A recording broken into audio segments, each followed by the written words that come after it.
All right. So here it is.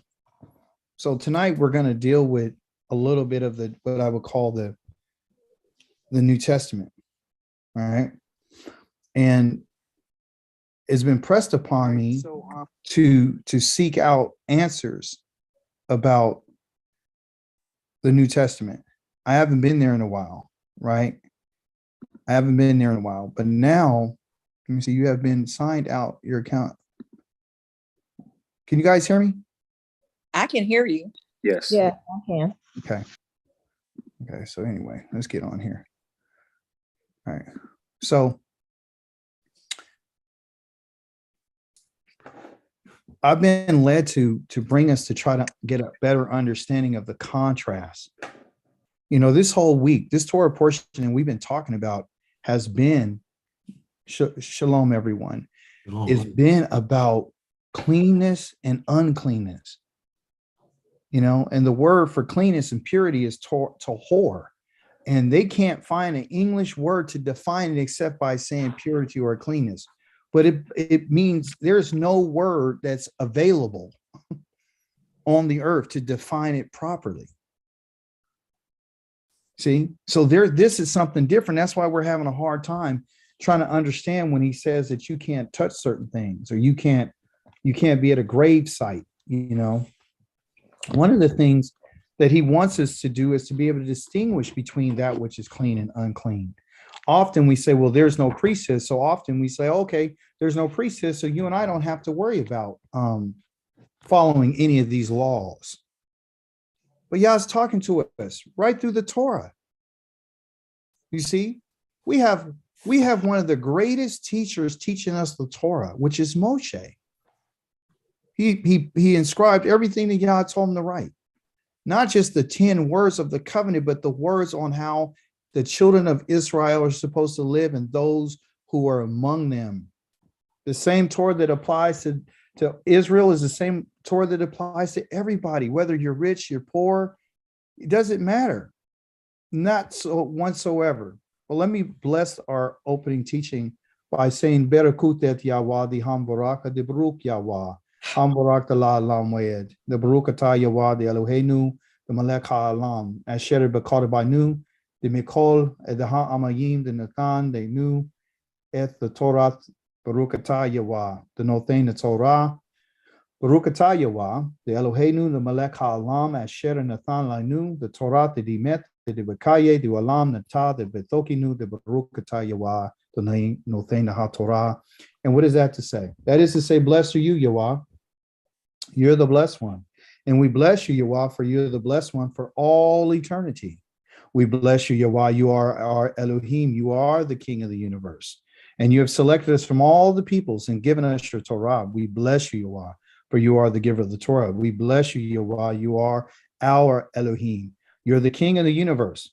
And you've given us the Torah of truth, and you've implanted eternal life within us. And we bless you, Yahweh, for you are the giver of the Torah. Hallelujah. Hallelujah. Hallelujah. Can I make one small comment? Yes, sir. We are in such an unclean, abominable land. We went to dinner last night, and when we opened up the menu, yeah, it had a little stamp that said everything is cooked with pork lard. All of our meals are cooked with pork lard. We were at a Mexican restaurant. Wow. We got up and left. I just found out that the red beans and rice at Popeye's Chicken. Popeyes. That I did not know that they put pork lard in it. Wow. So we were at one day about a month ago, we were at Roadhouse, and I ordered a baked potato. And so I ordered a baked potato with everything, no bacon. She said, well, just to let you know, sir, that we soak the potatoes in bacon. We coat them in bacon grease before we cook them to crisp up the potato. Oh, I said, no baked potato. Yeah, it's such an unclean, abominable land we live in. I can't wait to get out of here. Well, I'm glad you mentioned that. And we have to be diligent. Yeah, we do. We've been talking about it. You got to be diligent. Look, everyone, we're all coming here together because it's like we're trying to get the answers. Okay, we're trying to get the answers. I'm not asking, listen, I want you guys to hear me well. I'm not here for you to follow me. I don't want you to follow any man. Come to class because you want to learn and ask questions. You see? Absolutely. So everything is going on right now. We are in the worst place that you can ever think. You can't even go to a restaurant. You can't even buy toothpaste without big in it.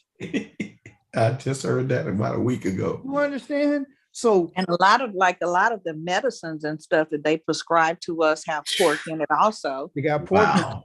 Lotions that you use on your body made with Got pork. more Pork pork. fat. Oh my goodness. It's in everything. It's in your food. It's in the candy.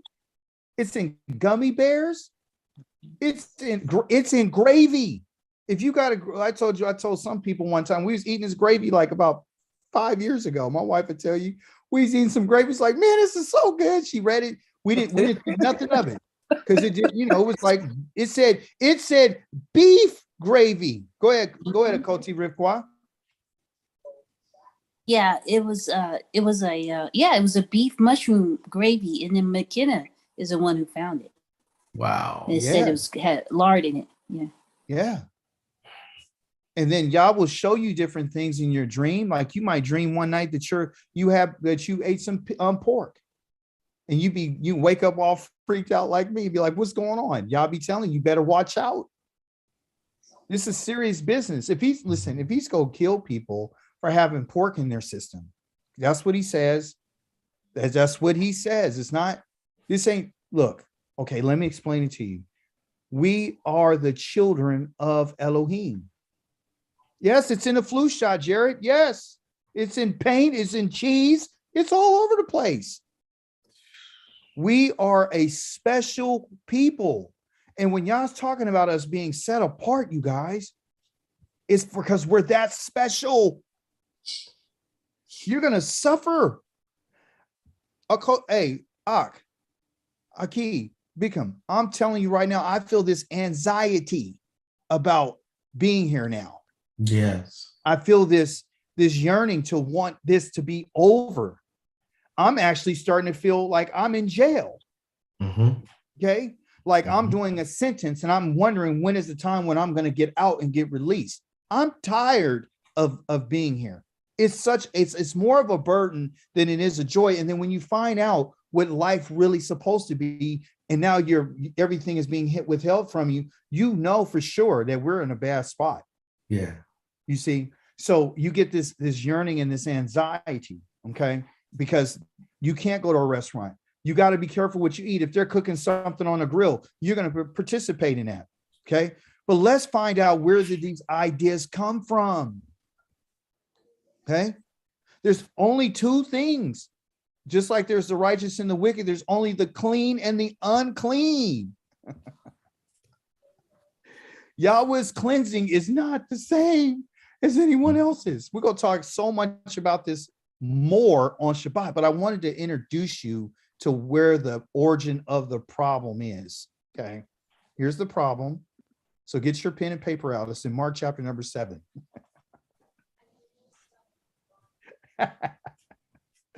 Ooh, wait a minute. Okay, so it's in the Gospel of Mark. Okay, you hear what I just said? It's in the Gospel of Mark. All right, but I want to show you something about Mark right quick, just so you'll know. Can you guys see my screen? No, we still see you. Okay. Oh, you can't see me? Or you can? No, I still see you. Oh, you can still see me, but you can't see the screen. Okay, so let's do this. Let me share my screen with you. It came up and then it went back down. Okay, there you go. I know you can see me now. Now we're going to go and share my screen. And I'm going to show it to you right here. Can you see it says Gospel of Mark? Yes. Yeah. All right. So listen, the Gospel of Mark, all right, let me move this and let me calm down because sometimes I get a little giddy and I get super excited when I find some stuff. Okay. Number one, this in particular message was written by the Greeks. Okay. It's a Greek document. Okay. It's Greek. Okay. Then they turned around and they put it in, you know, it's been Romanized. And then they turned around and turned it to German. Then they turned around and put it in English. Okay. So they give you the information about this. You can look this up for yourself. It's the Gospel of Mark. The only point that I wanted to show to you right quick was this. I wanted to tell you about the authorship. Okay. They say that the Gospel of Mark is the first gospel that was written. It's the earliest one that was ever written. Okay. But they don't know who the author is. The author is anonymous. They don't know who wrote this. Okay. They don't. They have a clue like what time frame it was. So it was between 66 and 74 AD. All right. And it's just, it either led up to the destruction or right simply a little bit before it. Okay. Or a little bit after. They don't really know. Okay. But what I want to let you know is it's written in Greek. It's never written in Hebrew. And it's for a Gentile audience. This is what they're suggesting to tell us what it is. They do have some things in there talk about the apocalyptic writings and, you know, eschatological, when things are going to come to an end and so forth and so on. There's certain parts of it that are missing because they don't know who wrote it. Okay. I just want to bring that point out to you, that a lot of these books that they're sharing with us, they're not telling you, like Matthew, Mark, Luke, and John. Those are all books that the church fathers named. So you ask, well, how did it come with the name of Mark? Well, the church fathers named it Mark. There is no writer called Mark. Okay. All right. There's other people in their text called Mark, you know, John Mark, this guy that you have right here who was hanging out with Paul for a minute. His name is John Mark right here. He was in there, but they said they tried to attribute that to him, but for whatever reason, it didn't work out. That's just an argument. But my point is this: it's anonymous. No one knows who the writers are, or the author. They don't know who it is. Okay. So let's hear what the writer that no one knows wrote. Okay. So now they're giving us a story. We're in the book of Mark, the Gospel of Mark. It says the Perushim, which they call the Pharisees and the Torah teachers who had come to Jerusalem, gathered together with Yeshua.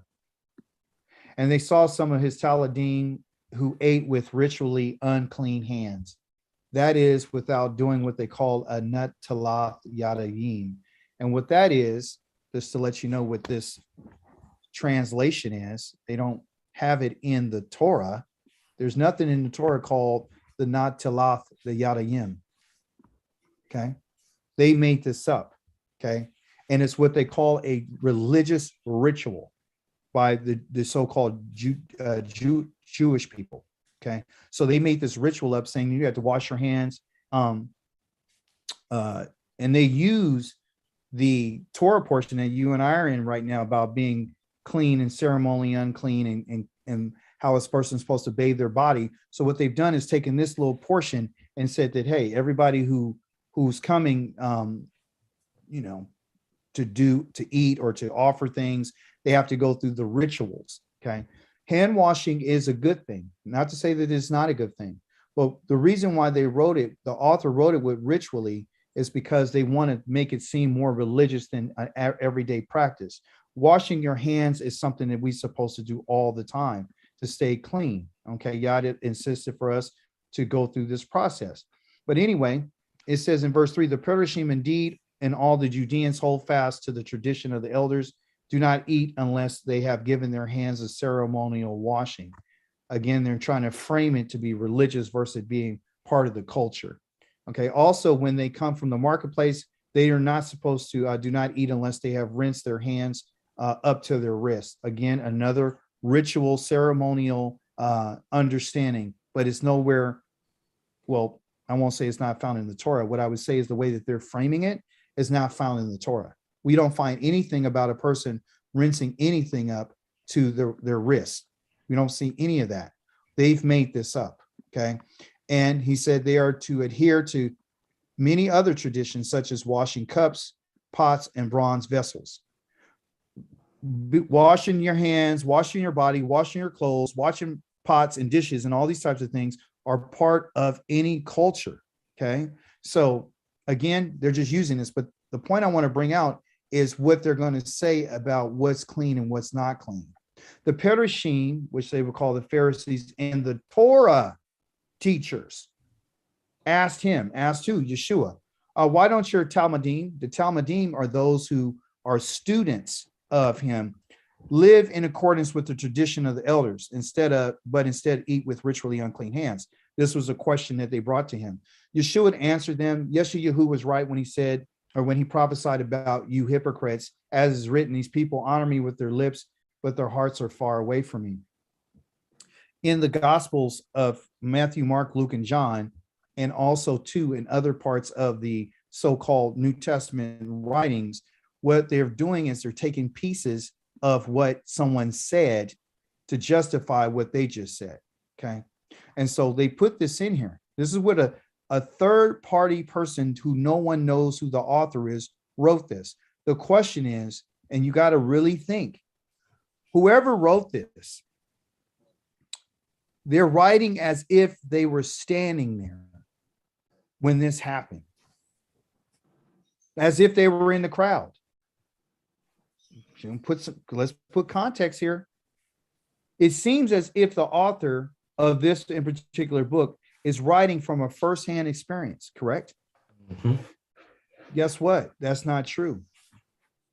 Since the author is anonymous, we know that this information came through many different sources. It's something that somebody put together. This person was not here when this happened. Okay. Remember, 66 to 74 AD, this guy, what they call Yeshua, what year did he die in? Was it 30 something, 33 AD? Somewhere 33, huh? 33 AD. We thought in 33 AD. So we know off the top, this wasn't written for about another 30 to 40 years before they actually wrote this. Okay. When they pinned it and said, hey, this is when it was. It was written 30 to 40 years later. Okay. So the person who wrote this wasn't there. Okay. So they're just putting in things. Okay. So now look, they worship their worship of me is useless because they teach man-made rules as if they were doctrines. You depart from God's command and hold on to human tradition. Indeed, you say it to them, you have made fine art of departing from God's command in order to keep your tradition. This is where they're going to get us. He says, for Moshe said, honor your father and mother, and anyone who curses his father and mother must be put to death, which is true.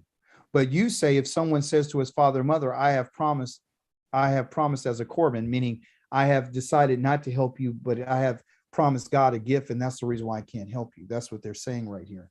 That is a gift to God, meaning like whatever I have, instead of taking care of you, I'm going to give it to give it to God. And whether this is true or not, it doesn't matter. Okay. What he says, what I might have used to help you, meaning whatever I was supposed to help you with, I'm going to give it to God now. That's not something that our people were even allowed to do. Okay. Then you will no longer let him do anything for his father and his mother. Thus, with your tradition, which you have handed down, you nullify the word of God and you do things like this. Now we're going to get into the meat and potatoes. Yeshua called the people to him again and said, listen to me, all of you, and understand. There is nothing outside a person by going into him can make him unclean. Did you hear? Wow. You just said there's nothing outside a person. Nothing. And he told them to listen to him, all of you, and understand this. There's nothing outside a person which by going into him can make him unclean. Now, somebody tell me what's the problem with this statement from God's Son? It contradicts the laws of cleanliness and uncleanness. Yes, we just read last week in our Torah portion that Yah has a prescribed diet. We just heard from our Aki, who just told us that Yah had told us, be careful what you eat and you put in your mouth, because what a person can eat can actually make them unclean. It's not only what goes into us that can make us unclean, it's also too what you touch can make you unclean. It's also too what you can speak that's going to make you unclean. Okay. So Yah's digging deeper into us and letting us know, okay, I told you about what goes into you that's going to defile you. But I also want to let you know that that which is coming out of you can defile you. Okay. One of the things that Yah mentions to defile a woman is a menstrual cycle, called the Nadah, a time of separation. Chapter number 15, Leviticus, you're going to find that there's discharge that can come from a man with the same type of uncleanness, that the man has to wash his body and his clothes, and anything that he sat on would be considered unclean. Okay. So this in particular, so-called Son of God just told the people that there is nothing outside of a person, which by going into him can make him unclean. That just totally contradicted everything that the Creator said.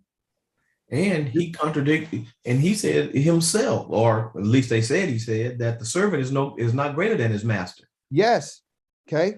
And if you guys noticed, did anybody notice, like even in the birth account of Yeshua, that you heard nothing about circumcision? They give us all the details about his birth, but you notice they never talk about his circumcision, do they? Mm-hmm. Never. Okay. And that's on purpose. Okay. So I wanted to point out that this is why your friends and your family and everybody believe this. They don't believe that there's nothing outside a person. But I thought Yah says if you touch a what? A bone, it'll make you unclean. A bone from a dead body. A carcass from a dead animal can make you unclean. Sitting on a bed that a woman just had her menstrual cycle makes her and anyone and anything that touches unclean.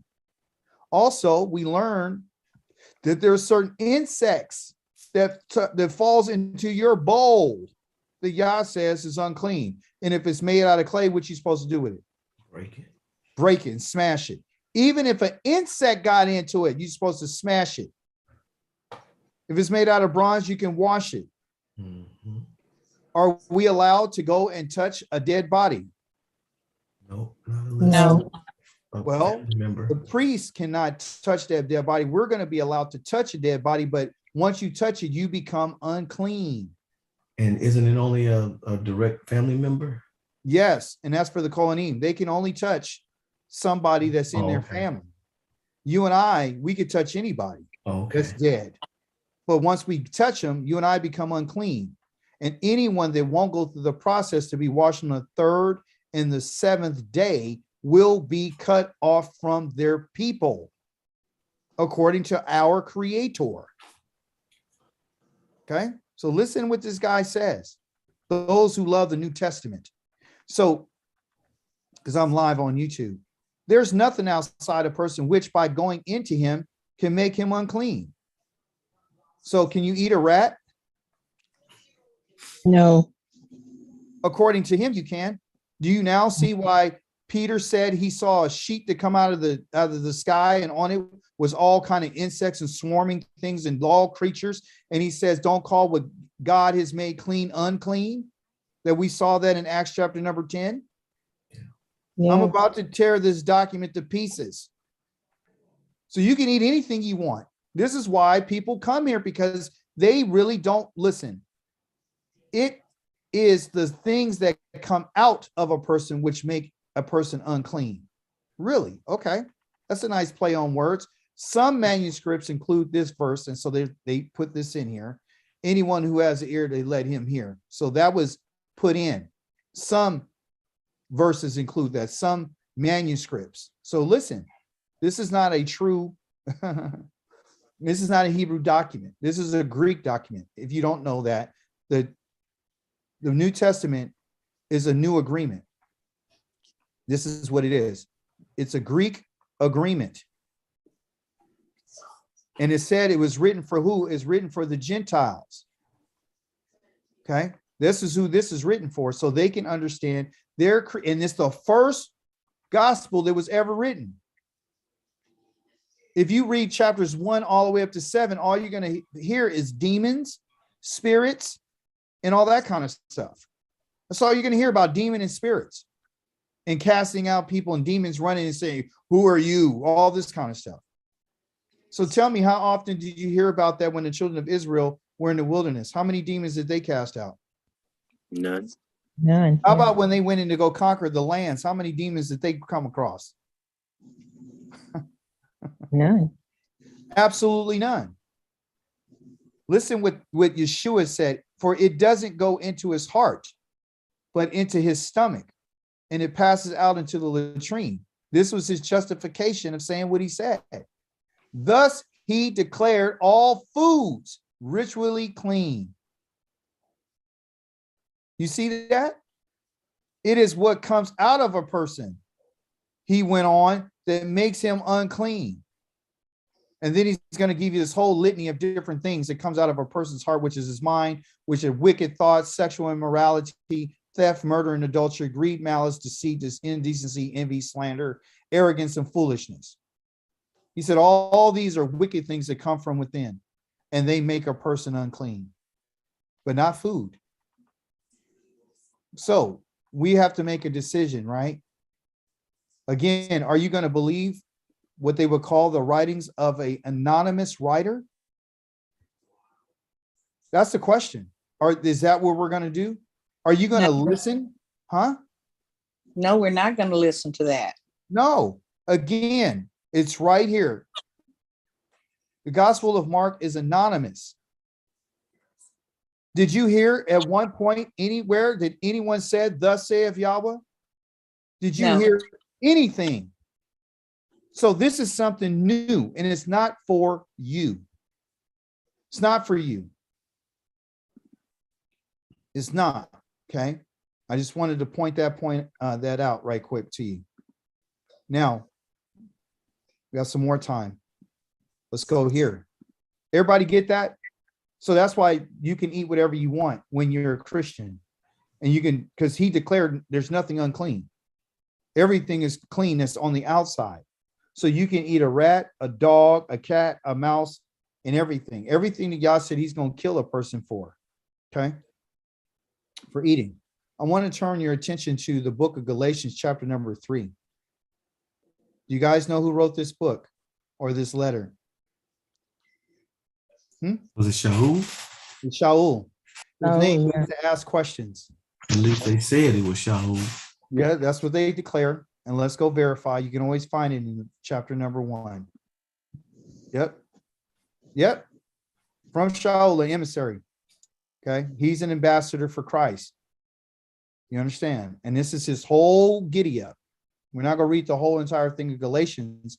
I don't want to do that, but I want to show you what's clean and what's unclean. So far, we found in the book of Mark, chapter number 7, uncleanness. Because this man has said, according to the anonymous writer, that Yeshua said that whatever goes in doesn't defile a person. And Brother David, just really quickly, and one of the things I think that they did to mislead us is they swore up and down that and convinced our people that we are the Gentiles to Yes. even further lead us off track. Yes, absolutely. That's a great point that you just brought out, because before I came into the knowledge of the truth, I thought I was a Gentile. I was told I was a Gentile, and then I should be thankful to receive anything from Christ, because other than I'm a stranger to the promises, to the covenants and everything. They had me deceived. Okay. Mhm. But I want to tell you about the deception that's going on in chapter number 3. We're going to read through it quickly. I want you to listen to Paul. Okay. His name is Shaul. Shaul in Hebrew means to ask a question. It means to inquire. That's what his name means, oddly enough. So let's inquire about what he said. The first thing he says to these group of people in Galatia, which are the Galatians, he calls them stupid. Okay. And he said, who has put you under a spell? And before your very eyes, Yeshua, the Messiah, was clearly betrayed as being put to death as a criminal. This is a phrase that they're always using about this man, about him being a criminal. Okay. I want you to know from you just this one thing. I want to know from you. Oh, he says, I'm sorry. I want to know from you just this one thing. Did you receive the Spirit by legalism or by legalistic observance of the Torah commands?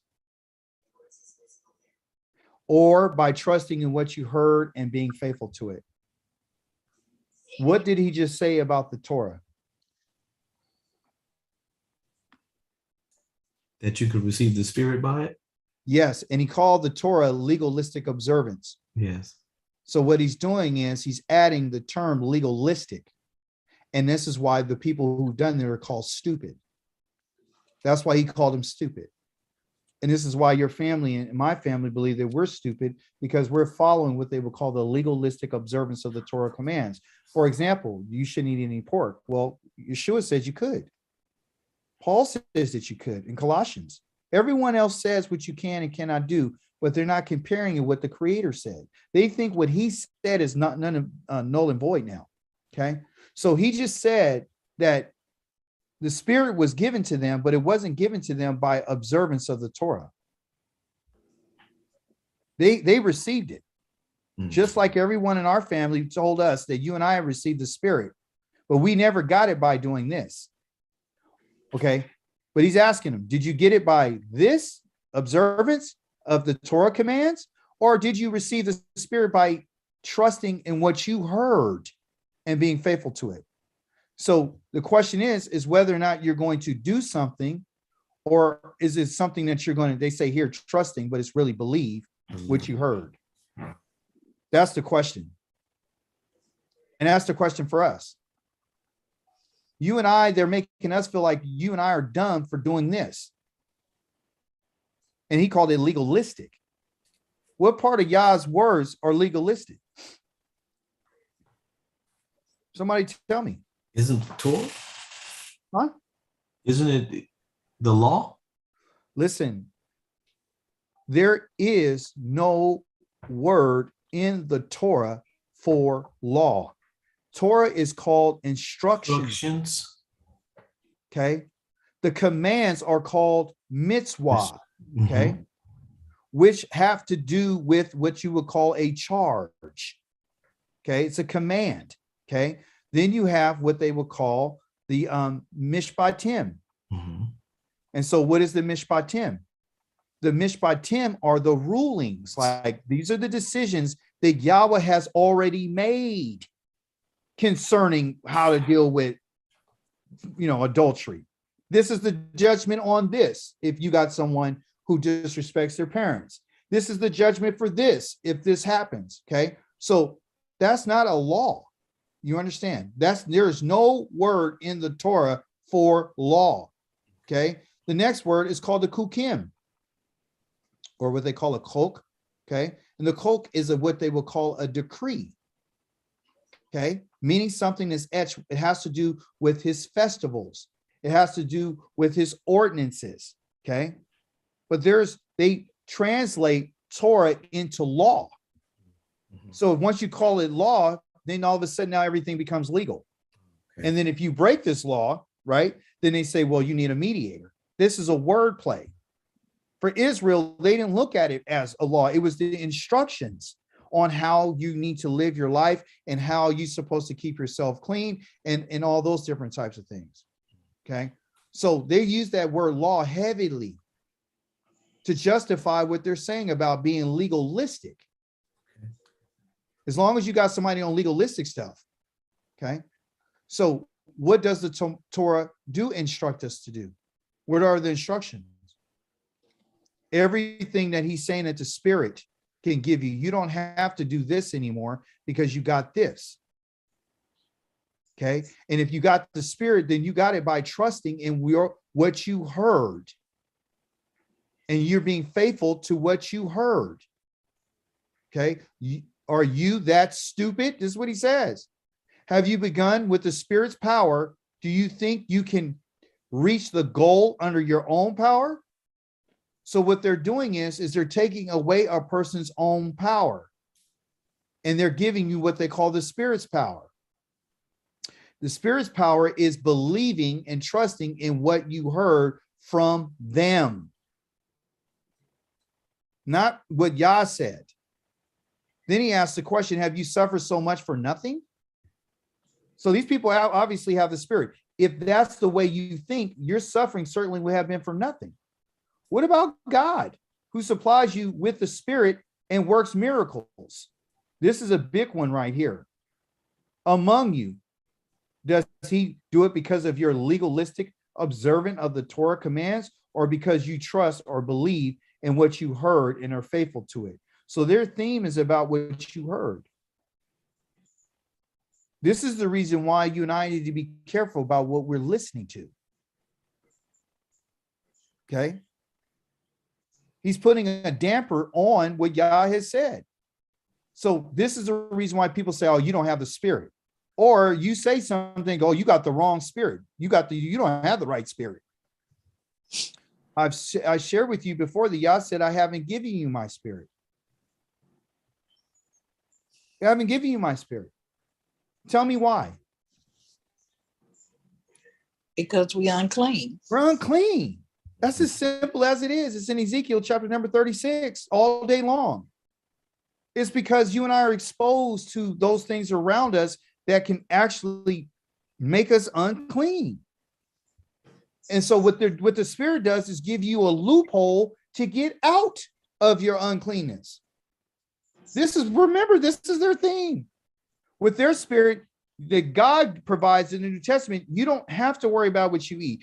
You don't have to worry about what you wear. You don't have to worry about who you marry. You don't have to worry about anything. Everything is a free for all. Okay. Listen what this guy said. He said, it was the same Abraham. He trusted in God and was faithful to him, and that was credited to his account as righteousness. So now he introduces Abraham. And who's he introducing Abraham to? He's introducing Abraham to the Gentiles. See? And he's saying that what Abraham did, which it said he trusted, meaning he believed God and was faithful to him, and that was credited to him on his account as righteousness. So Paul is telling these people, the Galatians, the Gentiles, all you need to do is believe what you're hearing. And then like Abraham believed what he heard from God, all you got to do is believe what you're hearing from us. And then just like he received righteousness, you're going to receive righteousness because you heard what we're telling you. And they're not telling him what Elohim told Abraham. Okay. What did Yah tell Abraham? What did he promise him? The three things he told him. What was it? Descendants. Land. He's going to give you land. What else? Descendants. Descendants. And what else? Always be the Elohim. I'm going to be your Elohim. Those three things. Those are the three things that Yah promised him. And what the land is called in Hebrew, Eretz. Okay. What's called the descendants in Hebrew is called Zerah. Okay. Is seed. That's what it is. And Elohim is our power. So I have the ability to give you land and give you seed, not only from your sons and your daughters, but also that which comes in the ground. You see? So this is what I promised you on the earth is land and descendants. That's it. And I will be your Elohim. How did he say that I'm going to be your Elohim? What's the sign? We read it earlier this week. What's the guarantee that he's your Elohim? Circumcision. You get the circumcision on what day? 8th. The 8th day. You understand? And how long is that covenant good for? Everlasting. Everlasting covenant. Okay. Between Abraham and his descendants forever. It's olam. Okay. So he said, so he's saying that you could get righteousness if you believe the message that you're hearing. He said, be assured then that it is those who live by trusting and being faithful who are really the children of Abraham. Now, this is what really angers me, because now he's saying this to these Gentiles.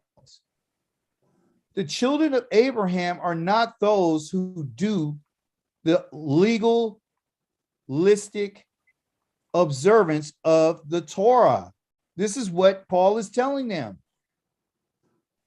He's saying that he says, be assured that it is those who live by trusting, meaning believing, and being faithful, who are really children of Abraham.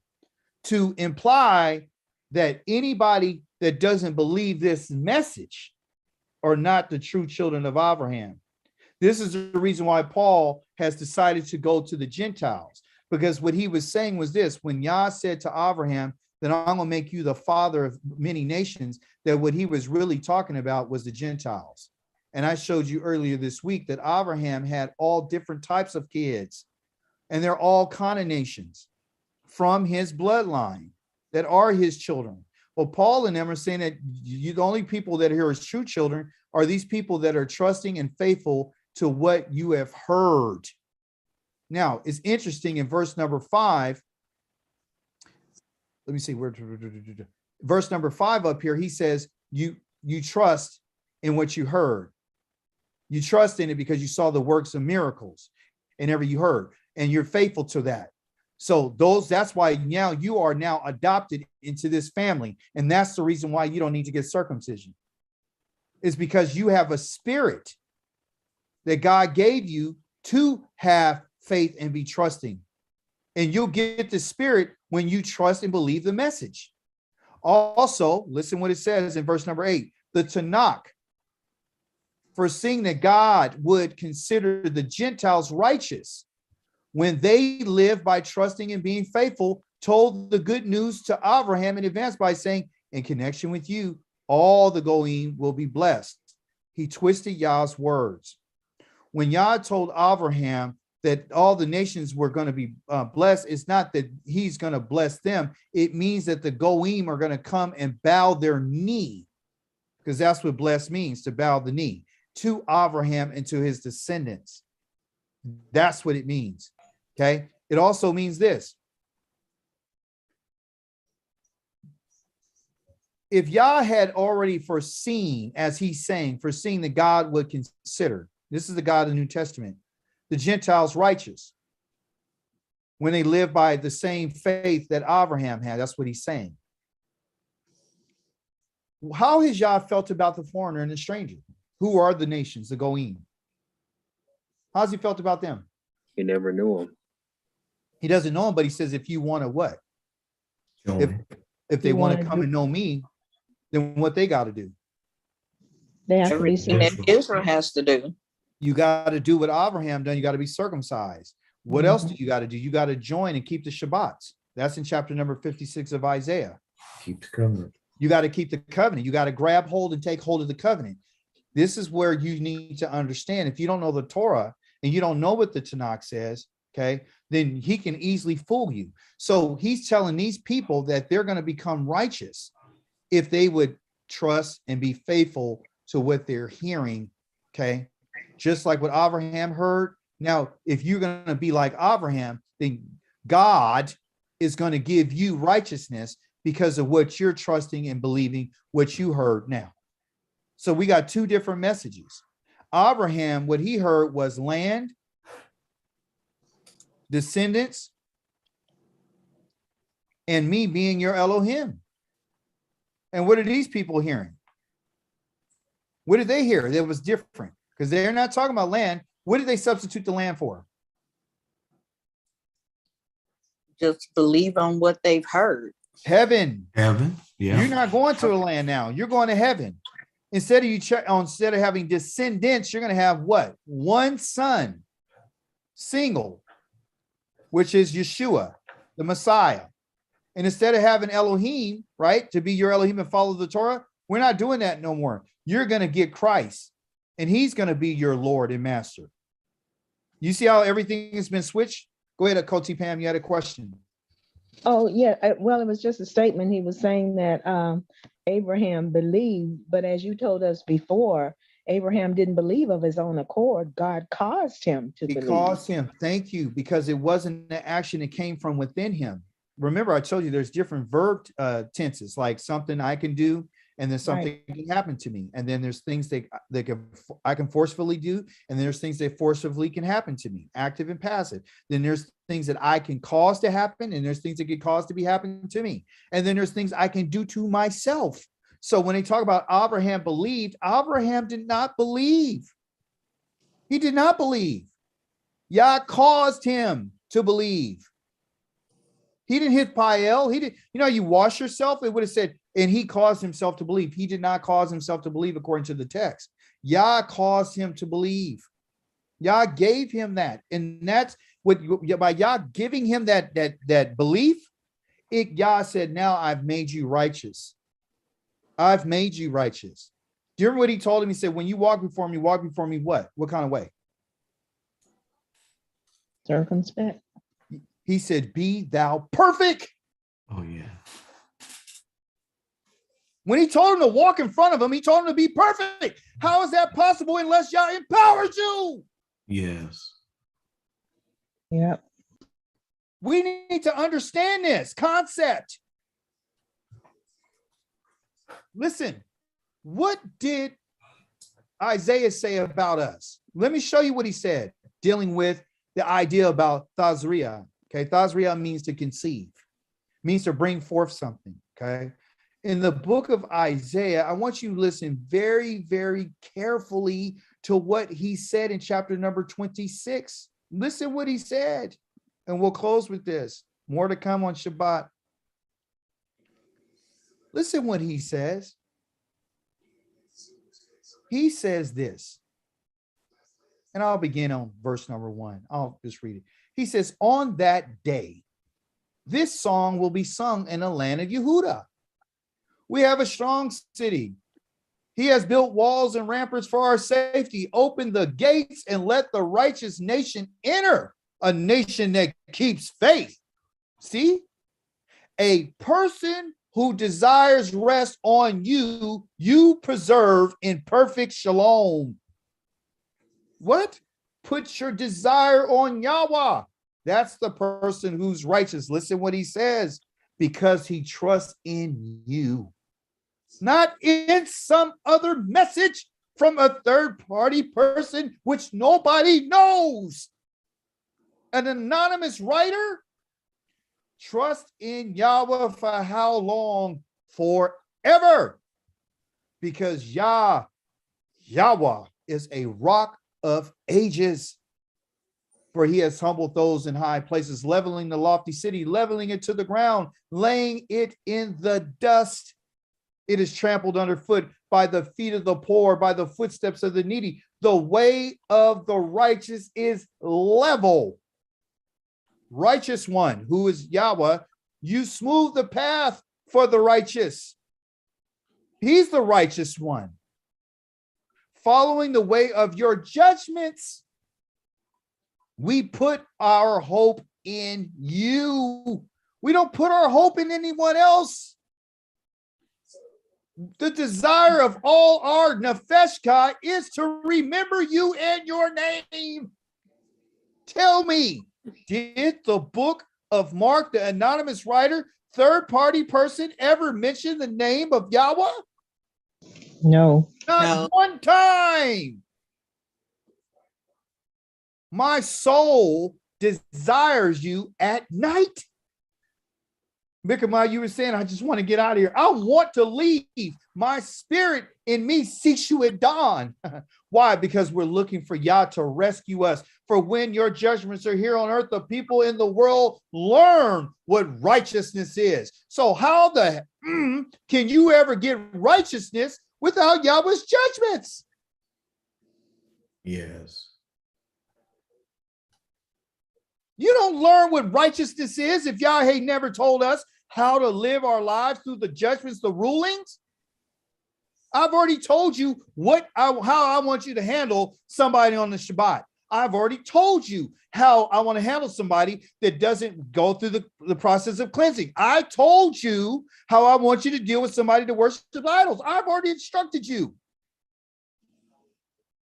And our people don't want to hear it. There is no righteousness without no judgment.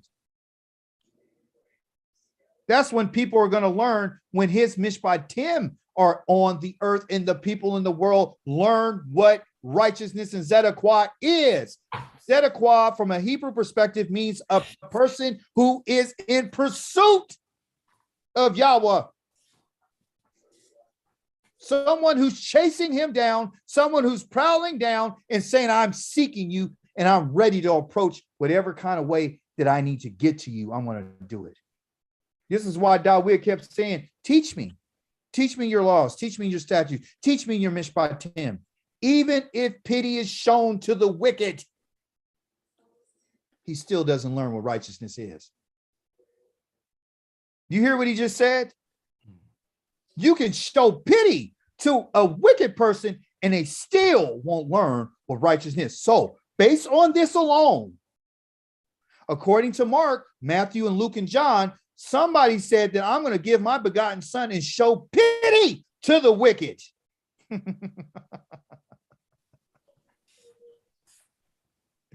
And then I'm going to let him walk free. I'm not going to hold him responsible for nothing. Yahweh, you raised your hand, but they still didn't see. Yet the shame they will see, your zeal for your people. Yes, fire will destroy your enemies. You better hear what he's saying. Mm-hmm. Yahweh, you will grant us shalom because all we have done, you have done for us. Now listen to this. Yahweh, our Elohim, other lords, masters, besides you have ruled us. But only you do we invoke by name. There's your clue. We've never called on the name of any other God. Not when we had describing to him. Of course, we did idols, but I'm saying our fathers, Abraham, Yitzchak, Yaakov, Moshe, Aharon, the examples, Yehoshua. There's men who've never called on the name of any other God. That is the founding fathers of our nation. They don't know any other Elohim. Dawid ain't never called on the name of any other God. He said, we don't know anybody but you. Mm-hmm. Look, the dead will not live again. The ghosts will not rise again. For you have punished and destroyed them and wiped out all memory of them.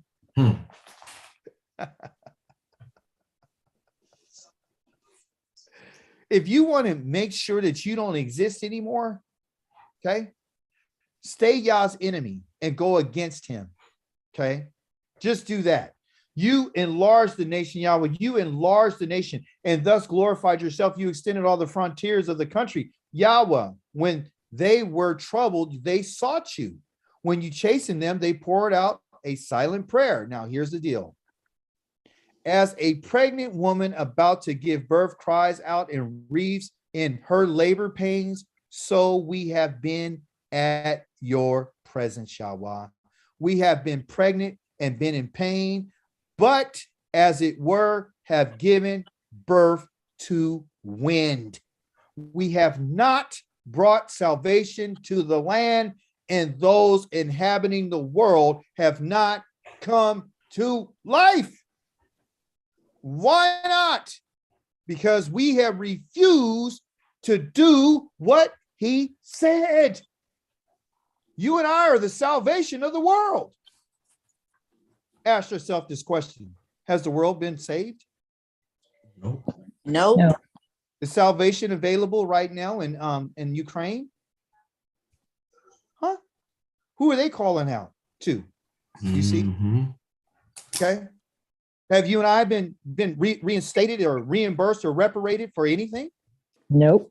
Nothing. But they're giving out $1 trillion plans to people and giving them money when they come over here and get their Airbnb, and the government's paying for them to live wherever they want to live. Did you know that? Yep. And our people are calling on the name of invoking the name of another God. Yeah. It told you that you can eat whatever you want. That's why our people have decided to go and eat what Paul and Peter and Mark and John and all these other people said. I'm going to destroy the New Testament. I've already told you that. So tonight we found out that Mark is an anonymous writer. So if you want to believe anything, believe with somebody who never had contact. You don't know their name. You don't know where they come from. The name Mark comes from the European church fathers who named that book that. That's not the name of the author. They just said, let's put his name there. They inserted that name there. They don't know who wrote it, you guys. And it's supposed to be the first gospel of the synoptic gospels, meaning he's the one who gave all the story. And do you know in his book, there's no mention of a virgin birth? Did you know that? There's no mention of a miraculous birth in the first gospel that was ever written. Look and read up on the Gospel of Mark. And so we'll start chopping it down. There's all kinds of stuff about miracles and demons and all kinds of stuff. And we've never heard any of this stuff. And because they convinced us that we're the Gentiles, you and I are like, man, this sounds great. Sounds wonderful. I could be delivered from my sin. I can eat whatever I want to. These other people are on legalistic Torah terms and they're under a law. I don't want to be under a law. Who wants to be under a law? Who wants that? You see? So our Torah is not legalistic. It's not. Our Torah is how to live a pure and clean life. Our Torah is Yah giving us instructions and introducing us to that which he sees as being clean and unclean. You and I would never have a clue if Yah never introduces to us. We need to give him praise because you know what? He decided you need to clap your hands because you know what? He didn't have to introduce you and I to the diet. No. He didn't have to tell us what we need to do, how to bathe our bodies. And, you know, he didn't have to tell us, well, this is how I see things. He's given us an inside shot on what his thoughts are about what he made. He's haven't done that with any other people on the face of this planet. And it's been hijacked. And you got people now who are telling you that, guess what? You know, we're going to wash our hands, but, you know, based on what we heard about washing your whole body, what we're going to do now is put on a hand wash. So we're going to apply what I told you to do after you came out of your uncleanness from Zazarat. But instead of you doing a whole full, you know, body wash, we're going to do the hand wash. And you're going to wash your feet and you're going to wash your hands. Now, don't get me wrong. There's nothing wrong with purity and washing yourself. Mm-hmm. There's nothing wrong with that. Nothing. There's nothing wrong with taking a bath before you pray. There's nothing wrong with that. Yah says when the children of Israel came here, go wash your clothes and take a bath and wash your clothes and don't come near a woman because I'm about to come and visit you. Okay. So we're going to get a little bit deeper into this, but I want you to understand that we're not legalist and we're not following some legal mandates. They're not legal. They're not what they would call, they changed the word from mandates instead of calling it what Yah says, I give you instructions. I love you. I'm just trying to give you a life that you deserve to have, especially if you're going to be around me. I want you to live. And what's wrong with being clean? Why do you want to stay filthy? I believe, and this is, you know, Dawid speaking, I believe Yah put us here to recognize our filth so we can desire to want to be clean. Because if you don't believe you're filthy, then you're going to keep saying stuff like, I'm blessed. I got the Spirit. He's with me. You're not going to have a yearning for Yah. The Christians don't, they get excited about Christmas and Easter. They're getting pumped up about Easter coming up and Easter egg hunts and all that kind of stuff and the rabbits and all that and Christ being resurrected from the dead. But they're not thinking about Yah had took us. And matter of fact, today is the first day of Aviv. The beginning of our spring is today. Okay. And then 14 days from today, you and I are going to be doing Pesach. And we're going to talk about that probably next week or so. Okay.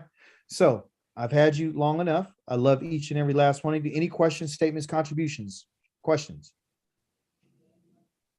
This has really been just a very interesting class. All of them are, but there was something special about this one. And I appreciate you covering it. Thank you so much. Oh, absolutely.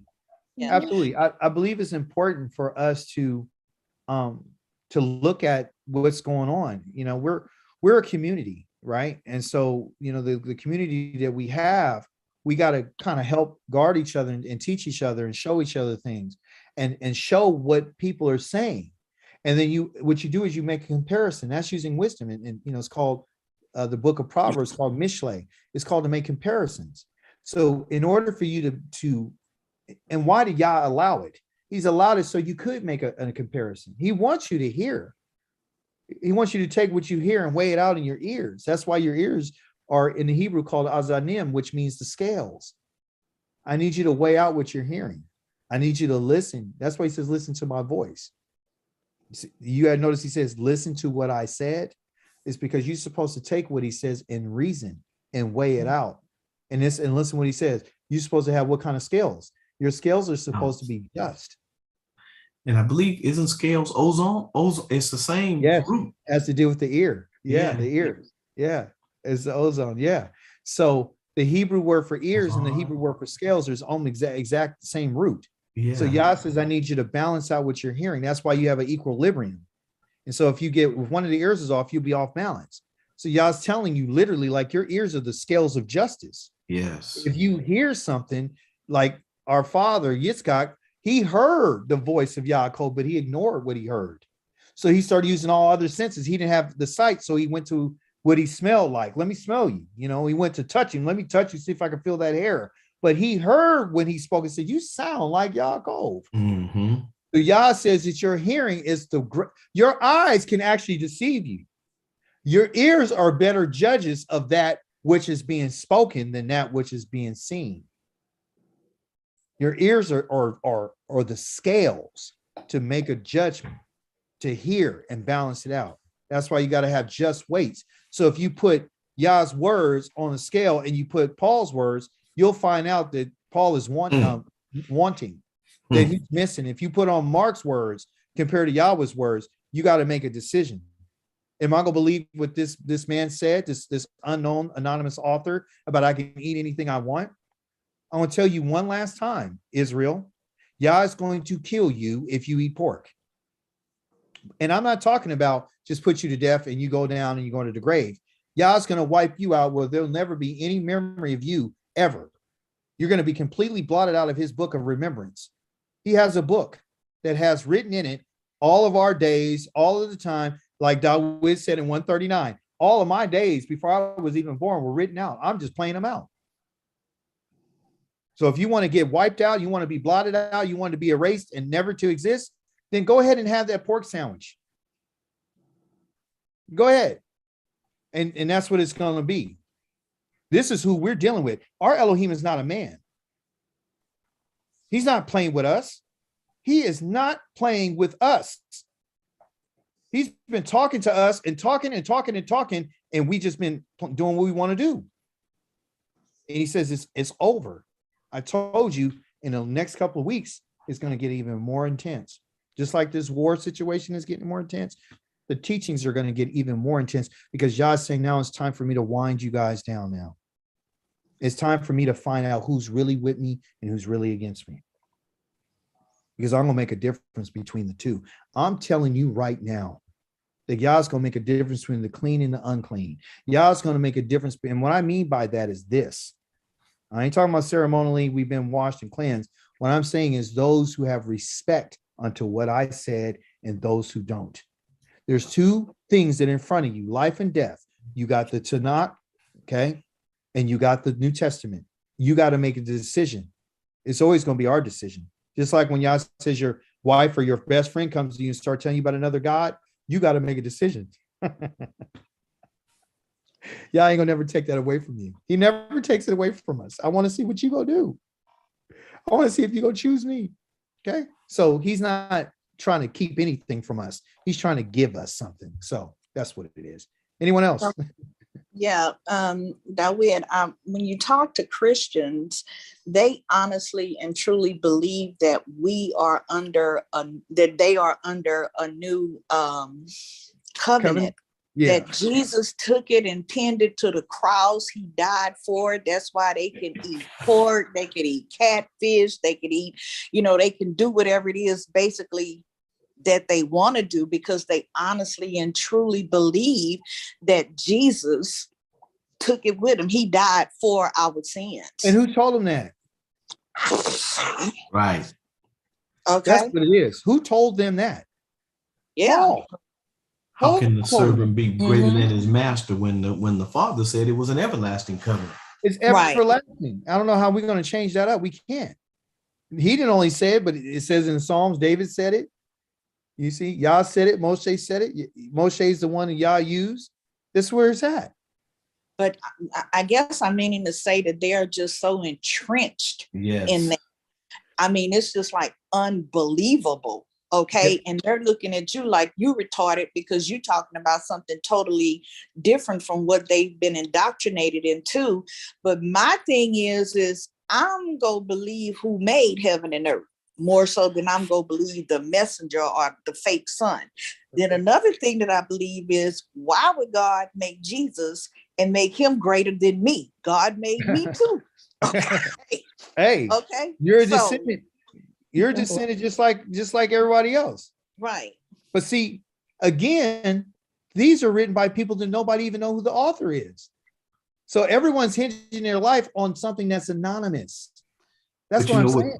But you know what, Brother Dawid, but you know, he knows them that are his. And when you look in Davarim 29, he said that you have seen all of these things that Yahweh have done for you in the eyes of in the land of Mitzrayim and Pharaoh and his servants and what he did to the land. And your eyes have seen all the great trials and the great wonders and the signs that he did. Yeah. He said, but not until this day have Yahweh given you a heart to know, eyes to see, and ears to hear. So they had wondered for 40 years. So until that day of the last day, before they were getting ready to cross over the yard and go in, Yahweh hadn't even opened up their understanding. So that's why I praise him, because I could have still been on the other side. Because when I called my family and my brother and told them about what I had discovered, they used the same scripture that you said that you use today.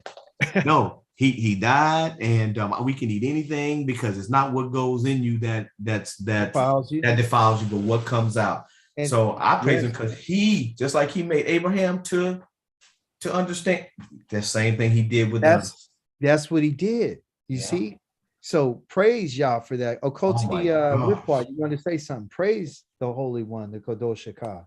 Yeah, I just wanted to say that we also have to remember that it has to do with our slavery too, because this was beaten to us. It's not like that's why it's also so hard for us to let go of it, because then we also, we weren't allowed to read. Okay. So all that you could do is go by what you were hearing. Okay. Right. And what you were hearing was lies. Mm-hmm. Right. Hey, but even how the Torah says that even in their mercy, they were cruel. And we don't even realize that their mercy was giving us pork or giving us the day off and worship. And the mercy was cruel because they knew who we were and they made us worship on Sunday. They made us eat pork. They did all this on purpose. Wow. Mm-hmm. That's deep. Mm-hmm. Hey, so Qual, since you brought that out, tell us, what's going to be the excuse though? That's what I want to hear for those who, because remember, there's people on here that are older and people who are younger and people who are, trying to begin a family, all kind of stuff. What's the difference? How is y'all going to perceive a person though? Why are everybody on here saying, I'm good, I want to do what he says? So why are we doing it, nobody else? Because we're the children of Yah. The thing is that he's separating us up. Just like he separates the light and the dark and the day and the night. He's separating us because when he takes us home, he's going to deal with us there. Yeah, he's going to take us to the wilderness and deal with us out there. Yeah, absolutely. But he's separating us. Yeah. Well, even our family members, to let you know, so you guys don't get it twisted, they are Israel. They're Israel. Yeah. They're but he says that everybody would have the opportunity to hear, but everybody's not going to take heed to what's being said. Because he said, I called, but you what?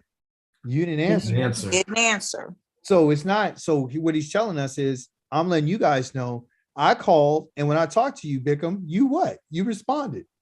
Dawid, when I talked to you, guess what you did? You listened. So just like he gave us the opportunity to listen, he gave them the opportunity to listen. Yeah, Yah also calls us awfully dumb too. He calls us the stupid people in Isaiah, the first chapter, because because you figure, I mean, how obvious could it be? Everything that's going on right now. I mean, prime time, and you're telling them, and we told. I'm sure some people have been in this more than 5 years. Told our family members before all the pandemic and before Trump. And before all this that has happened, World War III, now it's still, they're just like, nope, I still believe. I'm like, how could you? you know, when the scripture given directly everything that's says, going on. because I even got, was talking about this Easter thing and about Pesach, and this is an everlasting covenant. That's everlasting. That's cut and dry. Another It ain't no thing, gray area in that. So right. that's why he's right. We are stupid because you still trying to celebrate Easter when the Father already told you. Golly. Well, that's the biggest lie too, because the Bible claims that that he would lay in the heart of the land for 3 days and 3 nights, and if he died on Good Friday and rose on Sunday morning, that's not 3 days and 3 nights. It's your way. Is that about 2.5? Look, I don't know. That's 2.5. That's some of that new math, huh? Yeah. But my sister Pam and I, we were talking, and when you get into the truth, you really and truly realize how much trouble we are in. Okay. We, as a nation, we are truly in trouble, and our people are, like you say, are just stupid and just don't even know. And I'll tell you, I worked with like at-risk youth for 15 years, and y'all, we in trouble. Because when I say they know not, they know nothing. Okay. They know less than they know nothing. I'm serious. Okay. And a lot of it is like they have not been taught by their parents. And the reason that they haven't been taught by their parents, because their parents know absolutely nothing. Parents out there doing the same thing that they're doing, So their value system is really non-existent. So yeah, we in some trouble, y'all. Yeah. Well, you pin that tail on a donkey right there. Mm-hmm. Yeah, because we are in trouble, and that's what Yah's trying to share with us. He's trying to. But praise Yah for his Torah, because if we didn't have his instructions, Oh yeah, because imagine taking that at-risk youth, that community where you were, and giving the Torah and teaching that, and how lives would change. Yeah, if they would even be open to hearing it. That's what Yah's asking us. He's not asking us to be Torah scholars, everybody. Yah's just asking us to just listen. Just listen what I'm saying. Open your minds up and try to expand your thinking and your learning, and say, okay, well, I heard this. Now I'm not too old to continue to learn. I'm not too dense, to where I can't, evaluate or examine anything and take a look at something different and something that was in the original text. I can't be afraid to learn. And I think that's where we're at. Okay. Well, I'm gonna let you guys go. I say Lila Tov to you tonight. I don't want to hold a lot of you guys are, several hours in front of us. So I do appreciate your attendance. Again, we'll be finishing up with this on this coming Shabbat, just in a day or so. And, praise be to the Holy One of Israel. Praise be to the Elohim of Abraham and Yitzchak and Yaakov, and praise be to the one who has established us as his people. Praise be to the one who has created the heavens and the earth and the sun and the moon and the stars, and the one who has given water and given nourishment and given life to every living creature. Praise be to the one who knows our secrets and the one who understands our needs and remembers that we're flesh. Praise be to our Elohim, Yahweh. Hallelujah. Hallelujah. Hallelujah. Lala Tov, Lila Tov, everyone.